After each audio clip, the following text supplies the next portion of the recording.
UPSC notification is now out. काफी सारी speculation थी, क्या चीज चेंज होगी, क्या चीज एज इट इज रहेगी।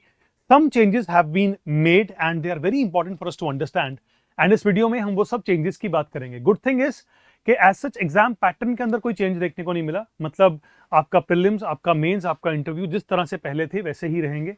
एक बार को ऐसा लग रहा था शायद ऑप्शनल को लेकर कोई सवाल उठाए जाएंगे, but optional subject also remains as it is. But इसका मतलब यह है कि कुछ चेंजेस जो हैं वो कॉस्मेटिक चेंजेस हैं, एप्लीकेशन के अंदर चेंजेस हैं, उनको समझना बड़ा जरूरी है। अगर आप फर्स्ट टाइम ये फॉर्म भरने वाले हो, अगर आप रेगुलरली भरते रहे हो, काफी हद तक आपको चीजों के बारे में पता होगा। But this video will be very helpful for all those candidates who want to appear in the examination this time. कुछ चीजें हैं बड़ी इंपॉर्टेंट अंडरस्टैंड करने के लिए। कल 4 फेब को ये एप्लीकेशन जो है आउट हुई है, नोटिफिकेशन आउट हुई है, and last date to apply रखी गई है 24 Feb. I will take you through the entire notification, तो आप मेरे साथ बने रहना एंड तक। काफी सारी चीजें इसमें आपकी क्लियर हो जाएंगी। So very important thing to understand is 24 Feb is the last date to apply. And यहां पर कई बार हम गलती कर बैठते हैं कि 24 फेब को रात को 12 बजे तक का फॉर्म भरने का टाइम होगा, बट ये गलती आप नहीं कर सकते, बिकॉज यहां पर बड़े क्लियरली लिखा हुआ है कि 6 बजे तक ही फॉर्म फिल हो सकता है। एक और बात, already I am looking at a lot of videos coming on the social media platforms के फॉर्म भरने की कोशिश अभी से बच्चे करना शुरू कर चुके हैं, एंड काफी डिलेज आ रहे हैं, कई लोगों को ओटीपी नहीं आ रहा टाइम पे। तो take your time, this is decent enough task. इसको बहुत बड़ा टास्क बना चुका है अब यूपीएससी, तो इसमें टाइम लगेगा। You have to be very patient while filling this form. कुछ इंपॉर्टेंट चीजें जो यहां पर यूपीएससी ने हाईलाइट करी हैं। एक तो यूपीएससी आपको चाहती है कि बहुत अच्छे से समझ में आ जाए कि अप्लाई करना कैसे है। अप्लाई करने के लिए यूपीएससी ने बोला कि there is a 4 step procedure, 4 steps हैं जिनको आपने फॉलो करना है। यहां पर आपको सबसे पहले नोटिफिकेशन में यही 4 स्टेप्स दिखेंगे जो हाईलाइट करें यूपीएससी ने। The online application portal of UPSC for registration and filling of application form online has 4 cards. 4 modules बोले गए हैं। 4 मॉड्यूल्स के अंदर एप्लीकेशन फाइल होगी। पहला मॉड्यूल है अकाउंट क्रिएशन। जैसे ही आप लॉग इन करोगे यूपीएससी online.nic.in में, आप अकाउंट क्रिएशन करेंगे। उसके बाद आप अपना यूआरएन क्रिएट करेंगे, यूनिवर्सल रजिस्ट्रेशन जिसको बोलते हैं, वो आप कंप्लीट करेंगे। आफ्टर दैट एक कॉमन एप्लीकेशन फॉर्म भरेंगे। This will be the third process, and once these 3 processes are completed, you will move to the last process, which is exam application. जो भी एग्जाम स्पेसिफिक आपने application भरनी है वो आखिरी stage होगा। कहने का मतलब, अगर आप यूपीएससी के अंदर ईपीएफओ एग्जाम देना चाहते हैं या फिर एपीएफसी एग्जाम देना चाहते हैं, तो आपका आखिरी जो स्टेज होगा वो बदलेगा। जो सीएससी का कैंडिडेट है और जो सीएपीएफ या फिर ईपीएफओ या एपीएफसी का कैंडिडेट है, उन सबके सिर्फ आखिरी स्टेप्स चेंज होंगे, बाकी सब डिटेल्स सेम रहने वाली हैं। So these 4 processes must be understood. इनको समझना बड़ा जरूरी है, क्योंकि यूपीएससी ने एक और चीज बोल दी है कि हमारे साथ कोई भी आपने कम्युनिकेशन अगर करनी है, लुक एट दिस, कोई भी कम्युनिकेशन अगर हमारे साथ आपने करनी है, आपके पास यूआरएन नंबर होना चाहिए and examination specific URN number होना चाहिए। जब आप एग्जाम भरोगे उसके साथ आपका एक कोड जनरेट होगा जिसमें यूआरएन भी होगा, एग्जामिनेशन कोड भी होगा। That is something that you will use for all the future communication with the commission. तो उसको हैंडी रखना, उसको संभल के रखना बहुत जरूरी है। अपना लॉग इन डिटेल्स अपने पास रखना बहुत जरूरी है। After that the point that I want you guys to understand is कि एक चीज बड़ी क्लियर कर दी यूपीएससी ने कि आपको इस बार कोई विंडो नहीं मिलने वाली चेंज करने की। अगर आपसे कोई इंफॉर्मेशन गलत भरी गई है तो यूपीएससी ने स्ट्रिक्टली आपको बोल दिया है कि कोई चेंज करने का मौका नहीं मिलेगा। तो एक ही बार भर सकते हो यूआरएन, तो उसको ढंग से बहुत सोच समझ के मल्टीपल टाइम्स क्रॉस चेक करके ही भरना। सी note number 1 says commission provides one time facility for candidates to update or modify their URN profile। बहुत क्लियरली बोल दिया गया है, please note that any changes made to the URN profile will not be reflected in applications already submitted. जो submit हो चुकी है application, उनके अंदर दोबारा यूआरएन के अंदर चेंजेस नहीं किए जा सकते। Updated information will apply only to applications submitted after candidate has made the necessary changes and successfully relocked the URN profile।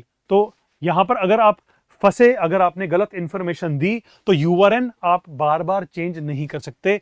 One time registration की बात करी गई है। कोई चेंजेस एज सच जो एप्लीकेशन सबमिट हो चुकी है, मान के चलिए आपने एग्जाम के लिए अप्लाई कर दिया, बट आप तब रियलाइज कर रहे हैं कि यूआरएन के अंदर मिस्टेक है, क्या अब मैं यूआरएन अपना चेंज कर सकता हूं। तो once the application is submitted you can not change any details in the URN। दूसरी चीज, ये एक नया फीचर ऐड किया यूपीएससी ने लाइव फोटो कैप्चर करने का। During the form you will be required to capture a live picture of yourself. So it is important for you to be in a situation, in a condition which is appropriate for filling the examination form. मतलब आपने सही ढंग से सही कपड़े बैठ के सही अच्छे से अपना हेयर स्टाइल बना के आपको बैठ के पेपर फॉर्म भरना पड़ेगा, क्योंकि ये लाइव पिक्चर कैप्चर करेगा while you are filling the common application form. So during the filling of common application form यहां पर आपको दो चीजें करनी पड़ेंगी। एक तो लाइव फोटोग्राफ आपकी कैप्चर होगी, दूसरा इस बार जो नया चेंज किया है यूपीएससी ने वो किया है अपलोडिंग ऑफ द सिग्नेचर। अब यहां पर भी आप थोड़ा का चेंज देखेंगे। फॉर एग्जांपल यूपीएससी ने बोला है कि applicants are required to sign 3 times, one below the other. ऐसे 3 साइन आपको एक के नीचे एक करने पड़ेंगे एंड आपको ये भी अपलोड करना पड़ेगा while filling the common application form. और बड़े ध्यान से ये भी क्लियरली मेंशन्ड है, signatures should be clear and legible, पढ़े जाने चाहिए सिग्नेचर किसके हैं। For example any signature like this will not work, it should be legible. Done. Again, candidates will not be allowed to withdraw their applications after submission of the same. Further, again clarification, no correction, no alteration, no modification in any fields of the application form is allowed after submission. So common application form भरने के बाद अगर आपको लगता है कि आप कुछ करेक्ट करना चाहते हैं, ऑल्टर करना चाहते हैं, मॉडिफाई करना चाहते हैं, यूपीएससी बोलता है कि हम नहीं भरने दे सकते, कोई चेंजेस नहीं होने दे सकते, कोई मॉडिफिकेशन नहीं होने दे सकते। So this is something which is very important for all of you कि बहुत समझदारी से ये चीज भरने वाली है, इसमें कोई भी गलती अफोर्ड इस बार नहीं करी जा सकती।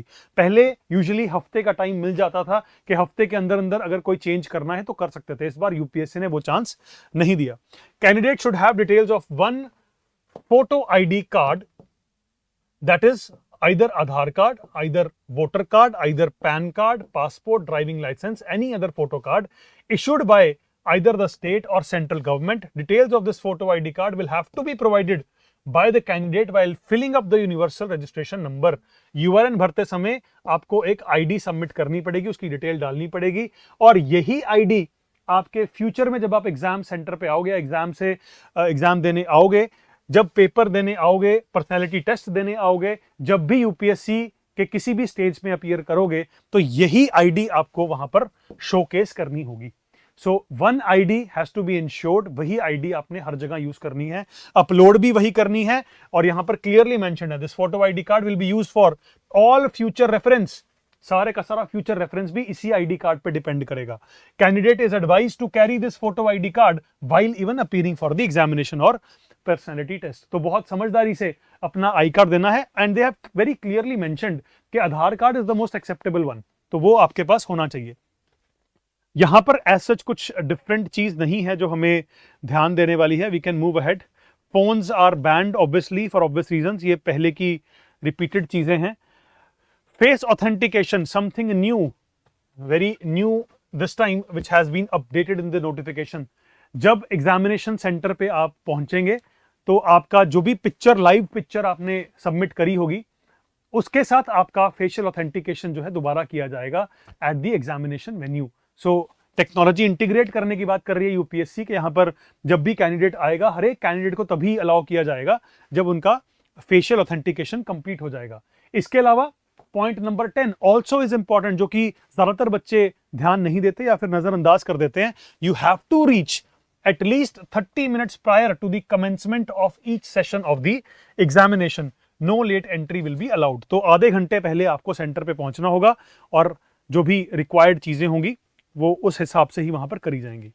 इस बार पोजीशंस निकाली गई हैं 933, which is very clear और very close to the earlier numbers. Good thing is के 933 के आसपास जो नंबर्स हैं वो सब हमें पहले भी देखने को मिल रहे हैं, नंबर्स इसी के आसपास अराउंड दिखते हैं। Moving ahead, what else is required? Let me just take it faster. जो चीजें हमारे लिए as such required नहीं है, we can just simply make it faster. ये सारे centers की डिटेल है। Now multiple centers have been notified by UPSC, but एक चीज UPSC ने क्लियर कर दी, जो कि पहले भी वैसे ऐसे ही हुआ करता था, but again it is important for you to know कि फर्स्ट अप्लाई फर्स्ट अलॉट। तो बहुत क्लियर है कि जिसने जितना जल्दी अप्लाई किया उतना जल्दी उसके चांसेस हैं कि उसको प्रेफरेंस के अकॉर्डिंगली अपने बिल्कुल नियरेस्ट लोकेशन का जो भी सेंटर होगा वो अलॉट हो जाएगा। तो आप अगर चाहते हैं कि आपको ज्यादा ट्रैवल ना करना पड़े, रिक्वायर्ड इज या रिकमेंडेड इज कि आप जल्दी से जल्दी फॉर्म भर दें, बट फॉर्म में गलती ना कोई हो, यह देखना पड़ेगा कि कोई भी गलती नहीं होनी चाहिए।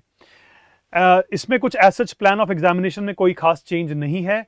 एक चीज बड़ी क्लियर कर दी है इस बार कि जैसे पहले हुआ करता था, एक आईएएस अधिकारी के लिए, एक आईएफएस अधिकारी के लिए दोबारा एग्जाम देना पॉसिबल नहीं था। तो सिर्फ कार्डर एलोकेशन या कार्डर चेंज करने के लिए आप एग्जाम नहीं दे सकते थे।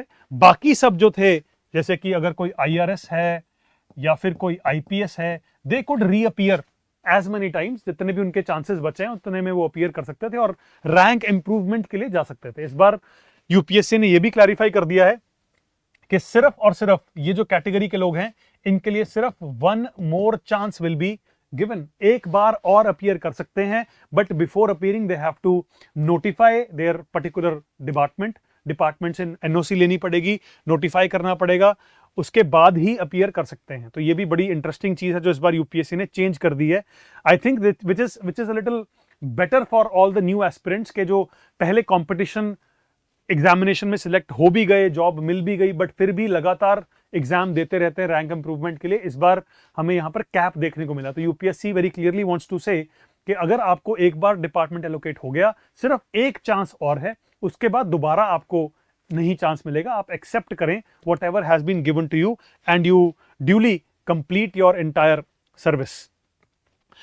दूसरी बात, सर्विस एलोकेशन आपसे इस बार मांगी जाएगी। सर्विस एलोकेशन को आपको बताना पड़ेगा फॉर्म भरते समय ही कि कौन सी सर्विस आप नंबर 1 पे चूज करते हैं, कौन सी नंबर 2 पे, कौन सी नंबर 3 पे। For example IAS usually number 1 पे बच्चे भरते हैं, उसके बाद हो सकता है किसी का मन हो आईएफएस भरने का, किसी का मन हो आईआरएस भरने का, उसके बाद वो आईपीएस रखना चाहे। So whatever your service allocation ideas are, उनको दिमाग में रखते हुए आपको ये फॉर्म भरना पड़ेगा। ये चीजें बड़ी इंपॉर्टेंट हैं। इसके साथ साथ वाइल फिलिंग द फॉर्म आपको ये भी दिमाग में रखना पड़ेगा कि आप अपना ऑप्शनल सब्जेक्ट भी दोबारा चेंज नहीं कर सकते। सो ऑप्शनल सब्जेक्ट एक बार ही आपने फाइनल डिसाइड करना है, उसको फाइनल डिसाइड करके फॉर्म भरना है। बाद में UPSC will not allow you to change that optional subject. There can be no change in preference for services and home cadre applicable for IAS IPS once submitted by candidate would be permitted except provided in para 3 above. तो para 3 में कुछ conditions के ऊपर ही changes हो सकते हैं। अगर वो कंडीशंस नहीं हैं तो आप एक बार भरेंगे अपनी प्रेफरेंसेस और ये प्रेफरेंसेस फिर आप दोबारा चेंज नहीं कर सकते। Apart from that age limit remains as it is, मतलब 1 अगस्त 2026 के हिसाब से अपनी एज कैलकुलेट करनी है और age should fall between 21 and 32। ये स्पेसिफिकली जनरल कैटेगरी के लिए यहां पर मेंशन है कि 32 की एज तक जो है आपने अप्लाई कर सकते हैं आप। इसका मतलब जो भी आपकी एज ब्रैकेट होगी वो अगस्त 1994 से लेकर 1 अगस्त 2005 के बीच बीच में ही होनी चाहिए। तो ये चीजें जो हैं, एज लिमिट किस किस क्लास की, किस किस पर्टिकुलर सेक्शन की है, यहाँ पर मेंशन्ड है। That can be looked at differently. Apart from that anything that is going to apply to all of us, let me see. I think most of it we have covered. कुछ चीजें हैं जो, हाँ, ये एक बड़ा सवाल उठता है कि सर मिनिमम एजुकेशनल क्वालिफिकेशन है वो क्या है। देखिए सिंपल सी बात है, डिग्री तो चाहिए ही चाहिए, you need to be a graduate. But अगर आप अभी अपने 3rd ईयर में भी हैं या इवन अगर आप इंजीनियरिंग कर रहे हैं तो 4th ईयर में हैं, तो आप अपनी प्रोविजनल डिग्री के थ्रू भी एग्जाम में अप्लाई कर सकते हैं। यहाँ पर ये चीज मेंशन होगी। Let me just read through what has been mentioned here.